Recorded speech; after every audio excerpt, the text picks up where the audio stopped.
esa? ¿Qué podría ser? Pero todo. ¿Qué podría ser que ustedes tolerarían? Porque digamos, si en la pelea electoral haga lo que haga, va a ser rechazado. Olvidemos, acá no estamos hablando de la pelea electoral.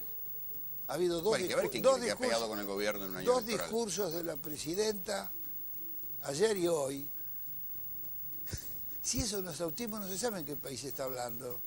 Un gesto de grandeza es un mínimo gesto humano, y de solidaridad y de compromiso a agotar hasta las últimas consecuencias la investigación sobre lo que pasó. El campanazo que es esto, también a 21 años de la tragedia de AMIA todavía estamos hablando. Entonces todo eso está en esta marcha silenciosa. Carlos Escudé, politólogo y escritor, lo he convocado también como para preguntarle cómo se inscribe lo que está pasando en un contexto internacional. Porque esta, digamos, si hay una noticia que tiene que ver con el contexto internacional, es esta, ¿no?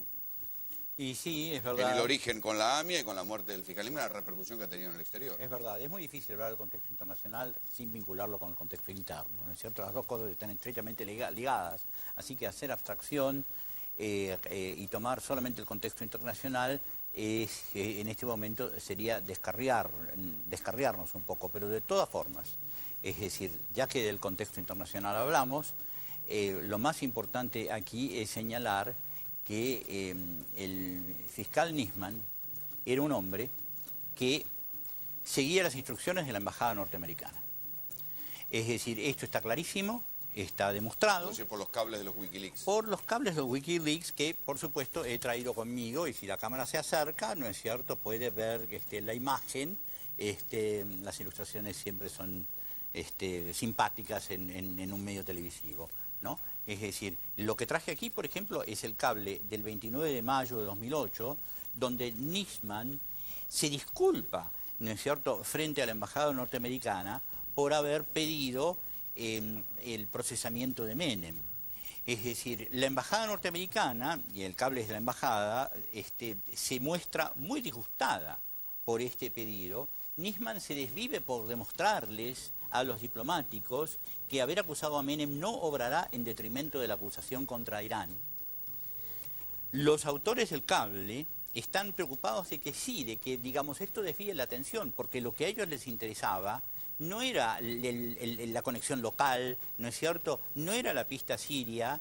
Es decir, yo creo que ni siquiera era la pista iraní en serio, que de verdad existe. Yo personalmente creo que Irán está fuertemente involucrado en el atentado, ¿no es cierto? Pero creo que fue una cosa muy poco seria de parte de Nisman, y esto fue auspiciado por la embajada norteamericana, pedir órdenes de detención que incluían al presidente de Irán cuando se produjeron los atentados, Rafsanjani, digamos.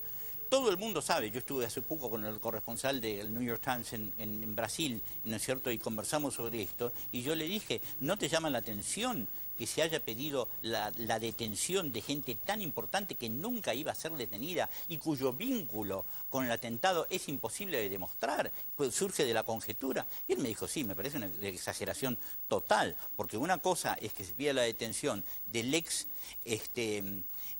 agregado cultural de Irán, que con toda seguridad estuvo vinculado, y otra cosa es que se pida la detención de Rafsanjani. Sí, cuando se pide la retención de Rafsanjani es porque en el fondo no se quiere la detención de nadie. Y eso, claro, y eso es lo que querían los yanquis. Los yanquis querían apuntar sus cañones contra... O sea, que se convirtiera en una denuncia política. Porque claro, eso es lo que A mí siempre me llamó la atención de la denuncia de Nisman, que nunca pidió la detención de Khalil Gatea. ¿Quién era Khalil Gatea? Les cuento un poco para la gente.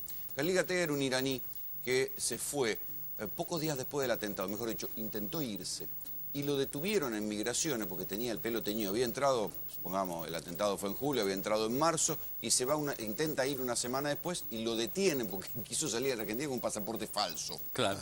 Lo detienen. Sin embargo, misteriosamente se logra ir. Y sin embargo, nunca se lo siguió investigando. No, esto es... ese era el nombre del señor. Lo de Nisman es una cosa rarísima. Está bien, pero a ver, ¿es de buen gusto discutir Nisman ahora que está muerto? Ah, yo con el buen gusto estoy peleado. No. A mí que no me pidan buen gusto cuando lo que está de por medio es el interés supremo de mi país. Además, que yo de alguna manera caí en una especie de trampa del destino. Porque a mí me llamó la voz del interior el domingo antes de que muriera Nisman. Y yo, a La Voz del Interior, es el diario cordobés, Grupo Clarín, dicho sea de paso, ¿no es cierto?, le dije, el fiscal no era respetable como ciudadano y menos todavía como fiscal. Por estos motivos que estuve dando aquí. Eso fue antes de que muriese Nisman. La noticia de la muerte de Nisman se supo después que las rotativas se imprimieron en los diarios. Aquel lunes nadie leyó en los diarios la noticia de la muerte de Nisman. Los diarios decían que Nisman iba a ir al Congreso y la gente simultáneamente por la radio se enteraba, ¿no es cierto?, de que Nisman estaba muerto. Y los cordobeses, cuando abrieron La Voz del Interior, se encontraron con un artículo cuyo título, entrecomillado, decía, el fiscal no es respetable. Bueno, yo sigo diciendo lo mismo. Nisman no era respetable. Nisman, además, tenía una especie de, me parece que tenía una especie de obsesión de ir detrás de presidentes. Es muy notable. Digamos, para ir contra Menem, yo creo que Menem tiene 1000 pecados en contra, ¿no es cierto?, y no es defendible. Pero en el caso particular de este pedido de procesamiento por obstrucción de la justicia, aunque yo sé que Menem seguramente con toda seguridad obstruyó la justicia, los argumentos que él propone en ese momento son simplemente que la amplitud del encubrimiento solo podía haber surgido del nivel más alto del poder político argentino. Y por esa conjetura pide el procesamiento de Menem. Eso fue en 2008. Concretamente porque había destrucción de pruebas en la CIDE y en la Policía Federal. Claro, pero, bueno, entonces eso lo lleva hasta el presidente, así como también lo llevó hasta Rafsanjani. Él fue tras el presidente de Irán, tras el presidente argentino en 2008 y otra vez en 2015 tras la presidenta argentina. ¿Qué opinas vos de la denuncia contra Cristina? No, yo creo que digamos, la denuncia contra Cristina... Siguiendo este razonamiento, si él reportaba a la Embajada de Estados Unidos, ¿era parte de una hostilidad diplomática? No, discúlpame. Yo no puedo decir que la denuncia contra Cristina estuvo inspirada por Estados Unidos, porque yo no estoy conjeturando. Digamos, cuando yo digo que lo que pasó en el año 2009 era por las instrucciones de la embajada norteamericana y que cuando Nisman hacía algo que no le gustaba pedía disculpas, no estoy conjeturando, me estoy remitiendo a los documentos secretos del Departamento de Estado, de la embajada concretamente hablando, que fueron dados a conocer gracias a este milagro de la historia que se llama WikiLeaks. ¿No es cierto? Es decir, que Nisman no desmintió, por otra parte. No, pero es que además, claro, ¿quién se va a molestar en desmentirlo? Porque como en este tipo de indiscreción y de juego poco patriótico, ¿no es cierto?, estuvieron involucrados prácticamente todos los personajes de la clase política argentina. Pino no.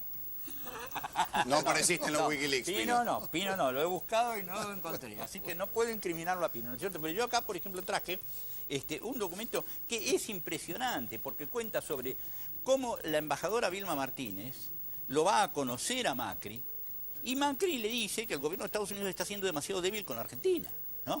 Es decir, y la embajadora dice... Pedía garrote. La embajadora dice, nosotros nosotros queremos tener la mejor relación posible con el gobierno argentino. Es decir, y Macri insiste, no, el gobierno argentino ha hecho todo lo posible porque no se atienda, ¿no es cierto?, al punto de vista argentino en Washington porque no es respetable. Y la embajadora dice, no, nosotros justamente acabamos de firmar un tratado para que los satélites argentinos se disparen en bases norteamericanas a través de la NASA. Es decir, y esto demuestra lo seriamente que nos tomamos al gobierno argentino. Y entonces es fascinante, porque la embajadora habla como si defendiera a la Argentina y Macri habla como el representante de una potencia extranjera que nos quiere hacer daño.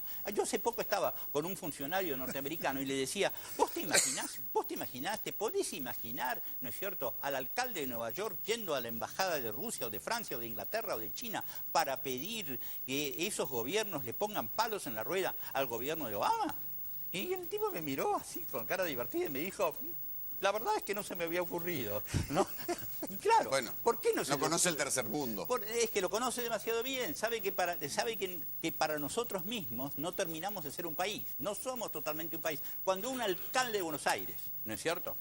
Lo voy a llamar así porque me parece más digno que esto de jefe de gobierno, ¿no? Cuando un alcalde de Buenos Aires va al embajador de una potencia extranjera para pedirle que haga la vida difícil para el gobierno de su país, bueno, pues está haciendo algo que ningún francés decente haría, ningún norteamericano decente haría, ningún inglés decente haría, ¿no es cierto? Pero lo que está haciendo él fue hecho por un montón de gente, porque la cantidad de cables que tenemos, ¿no es cierto?, digamos, acá hubo un desfile de jefes de gobierno, el jefe de gobierno era jefe jefe de gabinete, ¿no es cierto? El jefe de gabinete era jefe de gabinete, el día que renuncia va a la embajada y se larga todo lo que quiere largarse, ¿no es cierto?, contra el gobierno al que estaba sirviendo un día después, un día antes, ¿no? Entonces, ¿A quién digamos, te referís? ya lo mencioné Macri, hay otro. Sí, claro. Ex jefes de gabinete, ¿lo tenés claro? Sí, está bueno, está bueno. ¿No? Es decir, también están en la contienda. Uno de los que fue a hablar fue Massa. ¿Quieres un nombre? Ahí está, ¿no? Es decir, y normalmente estas no son los almuerzos de 12 personas donde la gente, en fin, en forma extraoficial dice más o menos lo que piensa. No, estas son reuniones privadas. Que se sabe que van a ser escritas. Claro, pero se supone que van a ser públicas en el año 2030. Y no con los Wikileaks. Gracias a este milagro de Wikileaks, ¿no es cierto?, no tuvieron tiempo de tachar los nombres, porque muchas veces se trata de proteger a la gente que se comporta de esta forma. ¿Y qué lógica pensás que tenía la denuncia de Nisman entonces? No, yo creo que la denuncia de Nisman era una cosa política. No, era una cosa política, pero yo no se la voy a atribuir a Estados Unidos porque no tengo ninguna prueba. Pero una de las pruebas que sí tengo es que él había redactado un borrador de orden de detención contra Cristina. Es decir, y para poder detener a una presidenta es necesario antes deje de ser presidenta, ¿no es cierto? Es decir, y eso demora mucho tiempo. Así que yo sospecho que cuando él redactó este borrador, él esperaba que al momento de presentar la denuncia, Cristina estuviera depuesta, ¿no es cierto? Que hubiera sido forzada a renunciar por una pueblada, y si ella no renunciaba por la pueblada, porque, digamos, el golpe blando... O sea, vos crees en la teoría del golpe blando. El golpe blando tiene, digamos, el instrumento del golpe blando es la pueblada, ¿no es cierto? El del golpe duro es, ¿no es cierto?, digamos, las armas, el poder militar. El del golpe blando es la pueblada. Pero la pueblada a veces hace que el presidente se escape en un helicóptero y otras veces hace que, digamos, absteniéndose de escapar de esa manera el presidente, sus adictos en el Congreso se asusten y entonces pase lo que pasó en Paraguay.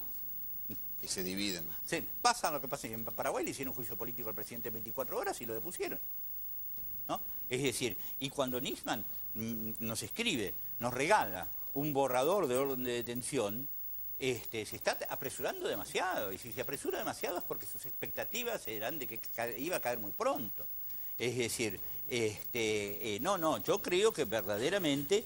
Sin embargo, la muerte de Nisman le ha hecho un daño sí, por supuesto, político al gobierno. Pero naturalmente... Ahora vamos a discutir con los encuestadores qué ha pasado, qué está pasando en los números de las encuestas. Pero es que naturalmente, digamos, yo creo que estamos en la tercera y última etapa, porque los tiempos no dan para más, de un proyecto de desestabilización que hasta ahora fracasó. La primera etapa tuvo que ver con corridas contra el peso. La segunda fue la instalación del juez Griesa, que era el supervillano, ¿no es cierto?, que iba a hacer derrumbar al gobierno, y bueno, y ahora ¿quién se acuerda del juez Griesa?, ¿no? Es decir, toda una instalación mediática que responde a intereses políticos internos más que externos, apoyado, por supuesto, por... Bueno, pero... Y la tercera etapa es justamente la acusación de Nisman. Ahora, Nisman se muere, sea homicidio o suicidio, es el peor escenario posible para el gobierno, ¿no es cierto? Es decir, este mal gobierno, que quede claro, por el que yo nunca votaría, jamás votaría por este gobierno, pero, digamos, estoy mucho más en contra de los desestabilizadores, de los traidores, que contra el gobierno. Es decir, este gobierno debe llegar al fin de su mandato en tranquilidad, ¿no? Es decir, y yo creo que eso es lo que la patria necesita, y es por eso que no fui a la marcha, y me alegro mucho. Además, no me mojé. ¿Hay posibilidad, Pino, de que este gobierno no termine? Han pasado tantas cosas que no preví. ¿Y has visto tantos gobiernos? No, claro. No, yo comparto y celebro Celebro porque Bien, Pino, me alegro. antes que Me alegro todo... porque yo tengo un gran respeto por vos. Antes que todo, más allá que tengas un no respeto, la verdad, lo que es realmente importante es el amor a la patria. A mí me duele las humillaciones de Argentina. Lo que acabas de contar es humillante. ¿Incluso lo de Nisman? Bueno, también por supuesto que sí. Mira, una cosa es, yo creo que esta marcha no es la marcha por la investigación, de la validez o no validez de las denuncias de Nisman. Yo creo que hay un pueblo cansado de inseguridad, de manejo, de secretismo y de la violencia y frente a un asesinato de un fiscal de la República que pensemos lo que pensemos de él, nosotros no podemos tolerar ningún asesinato. No. Entonces, me parece que esta marcha sobrepasa todo aquello. Es una marcha de un pueblo que tiene zozobra, que tiene temor y que está diciendo basta, no nos mientan más. Esto es importante. Ahora, comparto la endeblez de la investigación de Nisman desde sus orígenes. La verdad, fue una cosa, algo que no... Es difícil encontrar la prueba jurídica y esa escalera para llegar a donde llegó. Tengo en otra mesa a Roberto Bachman, director del Centro de Estudios y Opinión Pública, analista político, a Raúl Aragón, director de Raúl Aragón y asociado, también analista político. Raúl, empiezo con vos. ¿Tenés números respecto de la marcha y respecto de la caída de imagen de Cristina en estos últimos tiempos a partir del caso Nisman? Respecto de la marcha, lo que tenemos es un seguimiento del efecto en las redes sociales. Comparado con el 8N, la gran marcha que convocó cerca de 2 millones de personas, 1.900.000, 2 millones, según a quien escuches, comparado con ese número, la convocatoria en las redes fue mucho más grande, el crecimiento fue mucho más rápido y cuando mirabas la nube de palabras, es decir, las palabras que se usaron con más de 1% de frecuencia y las comparás, los términos utilizados en esta convocatoria en las redes eran muchísimo más violentos, muchísimo más descalificativos que los que se registraron. O sea, el clima político está menos tolerante, digamos. Sí, pero también hay que decir algo, y esta es la primera vez, creo yo, quizás desde la vuelta de la democracia, seguramente Carlos me puede corregir porque es un historiador memorioso además, pero creo que es la primera vez desde la vuelta de la democracia que hay una movilización de este tipo en defensa de un valor republicano. Las otras movilizaciones, que son correctísimas, fueron en protesta o referidas a efectos concretos, inflación, inseguridad, abuso de autoridad, etc. Esto es la primera vez que la sociedad se moviliza en función de un valor abstracto y eso también tiene que ver con la diferencia de tamaño de la movilización. Esta movilización fueron aproximadamente 400.000 personas, si le creemos a la metropolitana, y en cambio la otra fueron 200.000, de 2 millones. ¿Cómo cuánto lastimó la imagen de Cristina el caso Nisman? Bueno, según a qué encuestador escuches, la mayoría de los colegas, yo respeto los números, tenemos varianzas, pero entre 7 y 15% según a cuál encuestador escuches. De 7 y 15% quiere decir de pérdida de imagen positiva, ¿no? ¿Y ese es un daño permanente? ¿Es un daño que no se revirtió? Porque recuerdo que en los primeros días decíamos que era oscilante. ¿Quedó estabilizado en ese porcentaje? Quedó estabilizado en ese porcentaje, por lo menos hasta donde yo lo he podido detectar, pero no necesariamente es un daño permanente. La presidenta ha demostrado tener una capacidad de recuperación asombrosa. Yo me acuerdo, Carlos, vos me dirás distinto, pero recuerdo que en el 2008 con la guerra del campo llegó a casi a 20%, o menos de 20%. Y después recuperó, cuando asume su segundo mandato, llega a casi 70%. Entonces, yo no le daría cuidado con Cristina. Yo soy bastante parecida a Judé, yo no la voté, no la votaría, pero la verdad que esto hay que decirlo, ya tiene una capacidad de recuperación admirable, ¿no? A todo esto, Cristina hoy inauguró la planta de Atucha 2 y, por supuesto, dio un discurso. ¿Algún argentino, alguien se imagina gritándole a esta presidenta y golpeándole la mesa, un empresario en una mesa? Este es el verdadero problema que hay en la Argentina. Que al que se fue, después de entregar la vida acá, de jugársela en todas, tampoco nadie le gritaba. Y que a mí, ni siquiera él me gritaba. Así que, mucho menos un empresario. Este es el verdadero problema que hay en la Argentina. que antes gobernaban otros, que no eran los que la gente votaba en cada elección, a punto tal que podían golpearle la mesa y hacerle volar los platos. La disputa de poder, que en definitiva es una disputa de poder sobre qué pasa con ustedes. Porque la disputa de poder no es a ver si manda más la presidenta o manda más el empresariado. La disputa de poder es cómo les va a ir a ustedes. Porque si mandan más los que tienen más, a todos ustedes les va peor. La disputa de poder es también una disputa entre factores de poder, Carlos. ¿Cómo cuánto influye el giro o como cuán importante es el giro a China de la Argentina hoy? Bueno, el giro... Algunos dicen, bueno, Estados Unidos está perdiendo terreno, hay un giro hacia China. Acá hay una cuestión esencial. Nuestro comprador más importante es Brasil, el segundo es China, el tercero es Chile. Estados Unidos nos compra menos que Chile.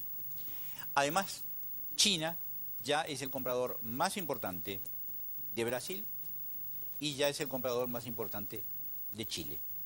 Es decir que comercialmente hablando, por lo menos desde el punto de vista de nuestras exportaciones, China es la presencia extrarregional más importante en el cono sur de las Américas.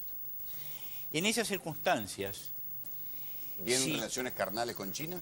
No, pero bueno, yo creo que la frase de relaciones carnales no es seria, ni empuñada por Ditela, ni empuñada por la oposición a Ditela, ¿no es cierto? De eso no se trata. De lo que se trata es que la Argentina, para progresar, necesita complementarse con una gran economía. Jamás se ha complementado con la economía norteamericana y sí se complementa en parte con la China. Entonces es importante tratar de desarrollar una relación que impida los males posibles intrínsecos a esa relación.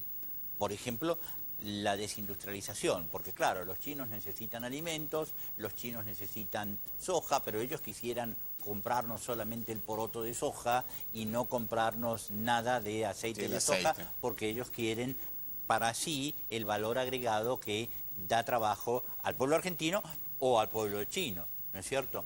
Es decir, ese juego de suma cero es algo muy dañino, es decir, para nosotros principalmente, que somos la parte más débil. Entonces nosotros tenemos que llevar a cabo un esfuerzo diplomático importante para tratar de compensarlo y tratar de evitar que, ¿no es cierto?, esta relación degenere, porque nosotros necesitamos a los chinos y por la cuantía de lo que ellos nos compran, aparentemente ellos necesitan un poquito más que los norteamericanos. Carlos, gracias por venir. Tengo en la otra mesa a Roberto Bachmann y le estaba preguntando antes por la cuestión de la imagen de Cristina. ¿Cómo la mediste vos, Roberto? Mirá, es cierto, la imagen de Cristina ha descendido en estos momentos y es lógico también pensarlo así. En primer lugar, hay que tener en cuenta que cuando preguntás a quién más perjudica o qué acuerdo tiene con todo este problema que surge a partir de la muerte de Nisman, de la denuncia de Nisman, por decirlo de alguna manera, el más perjudicado sin ninguna duda es el gobierno. Yo estoy más en el bando, por decirlo entre comillas, de los que creen que la imagen de Cristina no ha bajado 15 puntos porcentuales de ninguna manera, ha bajado sí, pero está más cerca de los 5 o 6 puntos porcentuales en su descenso. Pero hay una cuestión que esto ha sido siempre. Primero, también destaco lo que señaló mi colega Aragón. O sea, se ha recuperado de peores circunstancias Cristina Fernández. El kirchnerismo tiene esa capacidad. Y en segundo lugar, lo que sí me parece muy importante es dos cuestiones que están de alguna manera relacionadas. No hay grandes cambios en la intención de voto todavía. ¿No hay grandes cambios? No hay grandes cambios. No hay grandes cambios. Yo voy a decir que el efecto Nisman no provoca. No, ¿y sabés por qué no hay grandes cambios? ¿Y el crecimiento de Macri? Porque, bueno, por eso te digo, hay un pequeño crecimiento de Macri, una baja de los candidatos, obviamente, del Frente para la Victoria, pero desde el punto de vista estructural, sacando la varianza, sacando el error, no hay cambios estructurales que vos digas se dio vuelta la tendencia. Hay sí una nueva lectura. O sea, pero, se mueve por un hocico o por una cabeza. Pero claro, es por esto. Segundo tema y fundamental. Pero y sí la porque- imagen. Sí, pero sí la imagen. Sí, de la Cristina. imagen. Y Cristina siempre tuvo esta característica. La imagen de Cristina es muy sensible a las oscilaciones, y las tuvo. Esto es verdad. Pero el tercer elemento que yo no quería dejar pasar en este, digamos, en el programa de hoy, por lo menos, tiene que ver con la segmentación actitudinal de la gente. Ah, me cagaste ahí. La segmentación actitudinal. Vámonos. Bueno, algo te Vámonos. Si me van a hablar en difícil, no, No, vamos a bueno. mierda. No, viejo. Algo tenemos que ver. Algo Ah, tenemos no, que decir, no, si vámonos. ¿cuál es nuestro curro? Qué bárbaro. Segmentación actitudinal. Oh, bueno, dale, ahora explícalo. En Argentina hoy hay... Que sí que tengo por lo confianza menos- con Tito, le puedo decir esta maldad, de que si no... No hay problema. Hay tres segmentos. Aquellos que lo podríamos llamar el núcleo duro kirchnerista, los que siguieron profundamente al kirchnerismo, que lo siguen algunos desde el año 2003, que llegó a su pico en el año 2009 en las elecciones, donde Cristina gana con el 54% de los votos. Este núcleo duro, y hay también un núcleo duro anti-kirchnerista, fuerte, profundo. Los caceroleros, digamos. Los caceroleros, este núcleo duro, que en el mejor de los momentos del kirchnerismo fue el 45%, que no la votó a Cristina Fernández, que no votó nunca al kirchnerismo, que nunca hubo un líder opositor que haya logrado representarlos, también existe hoy. Bueno, es que ese antikirchnerismo hay un antikirchnerismo por izquierda y uno por derecha. Bueno, esto es Esto ideológicamente es lógico. Esto es lo que pasa. En el medio hay un O no, grupo- Pino, hay un antikirchnerismo que critica al gobierno por derecha y otro por izquierda, supongo. Por algo no te vas con Macri. Y bueno, sería- O no me digas que estás pensando cambiar de opinión. Ni me fui detrás del kirchnerismo, ni en el centro, ni en la izquierda, ni en la derecha. sí, sí. No, la verdad. Delante, Eso digo. fue una chicana. Eso fue Eso es una maldad. Pero lo que te como quiero Pino, decir- lo conozco a Pino, lo- después se lo puedo hacer. por Lo eso. que ha cambiado es el segmento del centro en este momento. Que es el fiel de la balanza. Que es el fiel de la balanza, se ha achicado.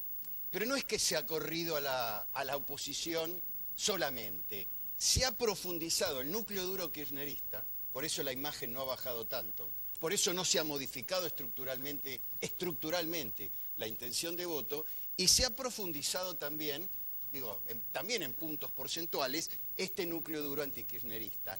Y este fiel de la balanza, que es gente que estuvo alguna vez cercana al kirchnerismo, porque si no, no daría 54% lo que obtuvo Cristina Fernández en las últimas elecciones nacionales, en su reelección, hace que hoy se produzcan estos movimientos. Claro, ahora viene esta realidad, la interpretación de esta marcha, las interpretaciones cuantitativas, que son las que menos valen, cuánta gente fue, y las interpretaciones cualitativas, que esto sí tiene que ver con la política, Sí, Rolo. ¿funcionan Sin las ninguna marchas? duda. ¿Las marchas funcionan Porque también la como ju- una válvula de escape? Y de ¿Que alguna- descomprime un pico de tensión? Y de alguna manera es una válvula de escape, porque vos fíjate que la gente que estaba ahí en la calle, que por supuesto Con los no era la cacerolazos misma... pasó lo mismo, Y, tuvieron pero un de pico alguna y manera después es el no se mismo... tradujeron en liderazgo. Es el mismo segmento actitudinal, por eso te lo señalé. Es el mismo segmento actitudinal. No importa, es cierto que en esta oportunidad la convocatoria fue diferente en las redes sociales, se habló diferente, quizá cometen un error, no tenía la justicia, un grupo de fiscales no puede llamar a una marcha del silencio con estas características, no tiene que haber un dirigente sindical ahí, menos hablar aunque haya hablado poco, porque es un hecho simbólico que luego va a pesar en contra en las interpretaciones cualitativas. ¿Y cuáles son las interpretaciones cualitativas que vienen después? Y después viene la política, Rolo, porque esto descomprime a cierto sector de la población que viene comprimido con el kirchnerismo desde hace mucho tiempo. Y de alguna manera le da la posibilidad de decir... Ahora, porque si vos escuchás lo de desaparecieron las campañas electorales. Sí, Y por eso. desaparecieron totalmente, pero estoy de acuerdo con... Lo voy a decir de otra manera. No es lo mismo un movimiento social que una catarsis colectiva. Movimiento social son los muchachos que fueron, se pusieron en la plaza en Egipto y se quedaron ahí un mes hasta que produjeron un cambio político real. O los muchachos que fueron en la Plaza de Mayor de España y se quedaron ahí hasta que reformaron, o están en el proceso de reformar la cultura política. Lo que estamos haciendo nosotros es ir, hacer una catarsis colectiva 2 horas, después irnos a casa a mirar Tinelli. No es lo mismo. Y eso es la gran debilidad de la política argentina, creo yo, porque si en el electorado donde... Falta un liderazgo opositor. Bueno, justamente, convocó, toda la oposición convocó. La oposición en el 2003 sacó el 85% de los votos. Y lo que hubo ahí, si hay 400.000, es el 20%. Entonces, la capacidad de convocatoria del liderazgo de opositor es muy débil y la capacidad de compromiso o la sensibilidad de compromiso frente a cuestiones republicanas del público porteño también es muy débil. Y eso nos deja en un nivel de la cultura política argentina realmente preocupante. Vamos a ir a la pausa en tercera posición. Cuando volvamos vamos a ir con este análisis, pero con los otros escenarios donde estuvo hoy la